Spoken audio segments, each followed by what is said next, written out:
আর অবশ্যই আমি ওই ঈদের দিন চলে আসলাম প্রিন্স লোকে প্রিন্স মুভি দেখার জন্য ফরিদপুরে একমাত্র সিনেমা হল বনলতা সিনেমা হলে। তো চলো সবার আগে আমাদের টিকিট কাটতে হবে, তাই আমরা টিকিট কেটে নিলাম, আমার বন্ধুর জন্য একটা আর আমার জন্য একটা। তারপর আমরা টিকিট কাটা শেষে কয়েকটা ছবি তুলে নিলাম।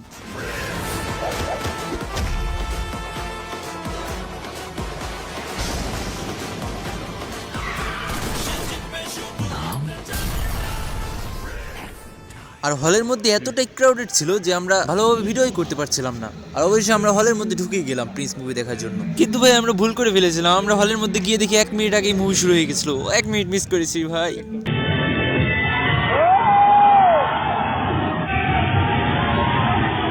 আর ভাই মুভির প্রত্যেকটা সিন ছিল মাথা নষ্ট করে দেওয়ার মতো।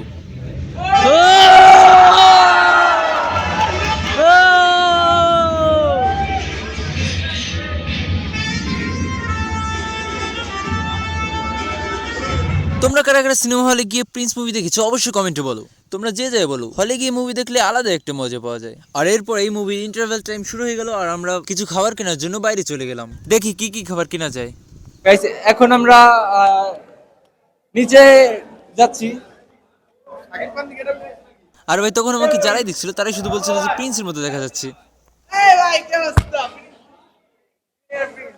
সবাই শুধু আমাকে জুনিয়র প্রিন্স বলছিল। ভাই আলাদা একটা এক্সপিরিয়েন্স হয়েছিল ঈদের দিন।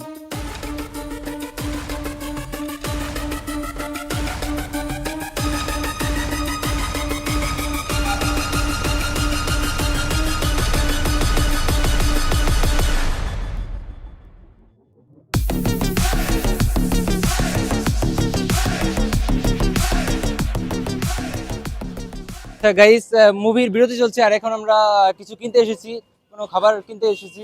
চলো পটেটো নেওয়া যাক। তারপর আমরা দোকান থেকে 2 প্যাকেট পটেটো আর 1 লিটার একটা পানি নিলাম। কত টাকা? আর আমরা পানি এবং পটেটো কেনার পর আবার চলে গেলাম সিনেমা হলের ভিতর সিনেমা দেখার জন্য। ভাই তোমাদেরকে বললে তোমরা বিশ্বাস করবে না, তখনও লেট করে ফেলেছিলাম 1-2 মিনিট।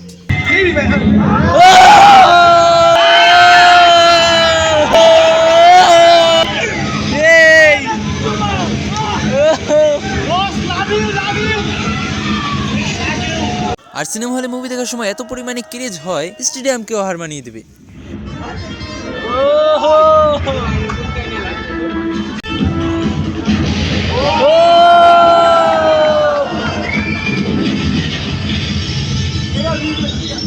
আর টানা 2 ঘন্টা 40 মিনিট অপেক্ষা করার পর শেষ হয়ে গেল প্রিন্স মুভিটা। দারুণ একটা অভিজ্ঞতা ছিল ভাই। তোমরা কে কে শাকিব খানের ফ্যান আছো এখানে অবশ্যই সাবস্ক্রাইব করে দাও আর কমেন্টে জানিয়ে যাও কেমন লেগেছে মুভিটা। অবশ্যই আমার মুভি দেখা শেষ হয়ে গেল, আমি প্রিন্স মুভি দেখে আসলাম, প্রিন্স গেটআপে চলে এসেছিলাম। দেখো কেমন লেগেছে অবশ্যই তোমরা কমেন্টে জানাও। আর প্রিন্স মুভি দেখা আমার শেষ হয়ে গেছে, অনেকেই আমার সাথে সেলফি তুলো, তোমরা তো দেখেছোই। মানে সবাই দেখে অবাক হয়ে গেছিল, বুঝতে পারছি না। আর ভাই এভাবে আমার ঈদের দিন কেটে গেল। দুপুর 12টার সময় ঢুকেছিলাম হলের মধ্যে আর এখন 4টা বাজে এখন বের হলাম। মানে বলতে গেলে ভালো একটা এক্সপিরিয়েন্স ছিল আজকে ঈদের দিন। তো যাই হোক ভিডিওটা এই পর্যন্ত ছিল। অবশ্যই ভিডিওটি ভালো লাগলে লাইক করে দাও আর তুমি যদি নতুন হয়ে থাকো এই চ্যানেলে অবশ্যই সাবস্ক্রাইব করে দাও। বাই।